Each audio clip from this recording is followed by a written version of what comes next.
we're going to take this centrifugal clutch off here. It's an 1 1/16 socket, and it's pressed in right here to hold that nut on. So it'll take a little bit of extra impact to get around that area. Pull that off, and then this will slide right off. Now on this clutch basket here, there's a grooved area. If you can see that there, that grooved area, if you spin that all the way around to where your centrifugal clutch lines up with it in the middle there, this will pull right off. Otherwise, you're going to be hitting the clutch basket when you pull this off. So there's your centrifugal clutch, the inner shoes there. And here is the housing, and then here's the one-way bearing. And this will have on the written on there, it'll say outside. That way your clutch is going the right direction. You want to make sure this isn't grooved, very little if at all. And that clutch is in really good shape. So now we have your clutch basket here, and what you need to do, pull this off is 10 millimeters all the way around here.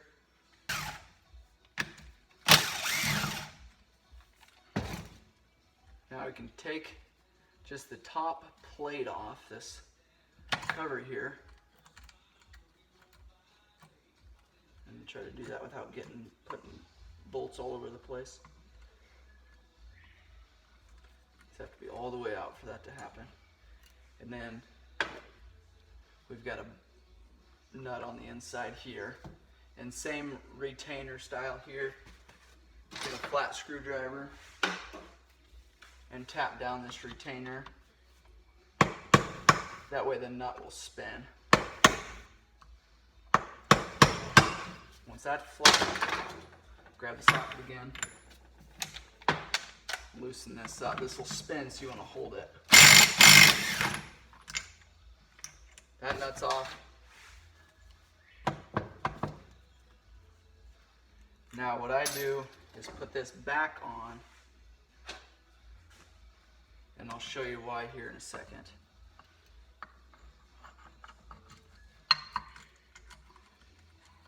Tighten these up a little bit just to kind of put pressure on those plates. That basket's aluminum, so make sure that you thread them on a couple times before using an impact.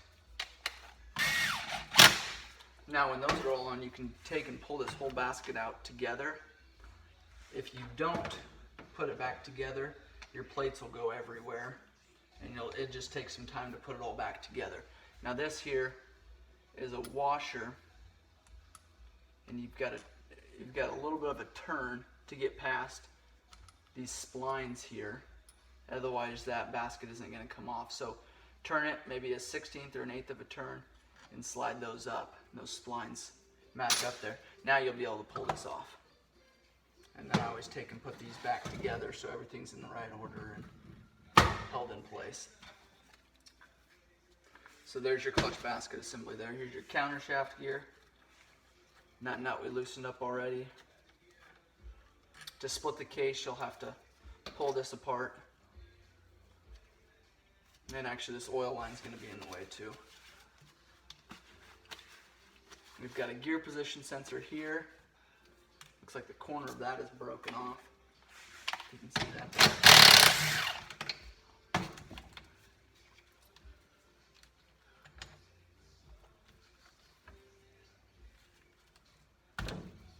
There's a gear position sensor. Again, this one's broke, so this will be just thrown away. Your shift arm here, we took this off. That's where the cable slides into. So we'll put that back in.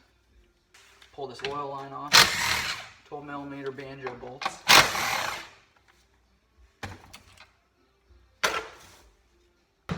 Pull this shift star here, and we'll use the impact on this. This impact driver here, reduce it down, fit this T30. And make sure when you're doing this that you turn this shift drum completely the angle that it needs to go. Otherwise you could break that shift star. Hit it a time or two and this unscrew. Put that off there. There's your shift star. Have your rear output shaft here. We can start pulling this off. Here's your clutch rod here. This is for your clutch adjustment. Now this will have 4 12mm bolts to pull this housing off. We've got a sensor here that can come off as well.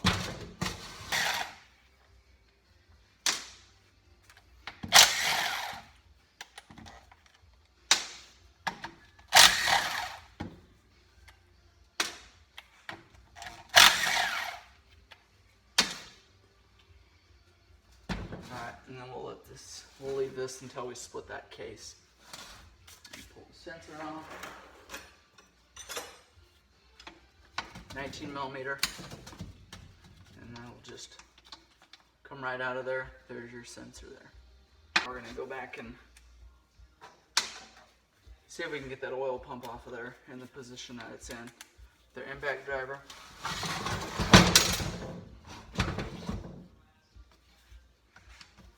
We're gonna have enough room here to fit 1 bolt, so tape it on there secure. Alright, here's your oil pump. It'll spin free now to get this case split. 8mm bolts around the outside. Bigger Allens here. Now on this one, you have to remove that oil filter, or that oil drain plug, and screw before you split that case. Again, this gear is broken here. They're going to be no good. And we're just going to pull this case apart and see where those stay, since that case isn't good either.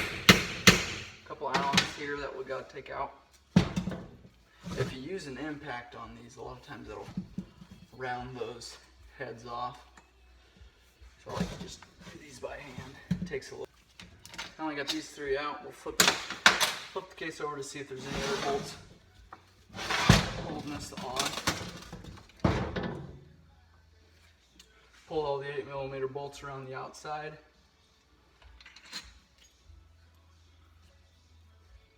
There's a couple, see, clear down in here. You want to make sure and get those 3 out. Shaft starting to come out here. Now you never want to tap on there with a hammer. This is an aluminum housing here, and it'll break immediately. Use a rubber or plastic mallet so you're not damaging those gears. You don't dump gears all over the place if you're putting them together. There we go. There's one shaft holding us together there. That was causing the problem. So there's the case split. You can see the problem here was a rod just completely broke apart. So that broke, caused the problems in the bottom end, and that is the reason why we're tearing it apart. So there's your transmission there. You have your shift drum here, you have your shift forks over here. This is your output, your bevel gear, and this looks good. These 2 mesh together and these will spin. This is your output shaft here.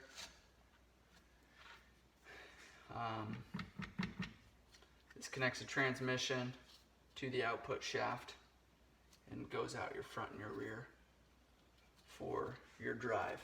So on either side here. Now we'll pull this apart. Again, be very careful with this housing, as these have a tendency to break. We'll work on that. We'll pull these Allens, 6 Allens here holding this part of the output shaft. And the crank and all that we'll just leave together because that's junk anyways.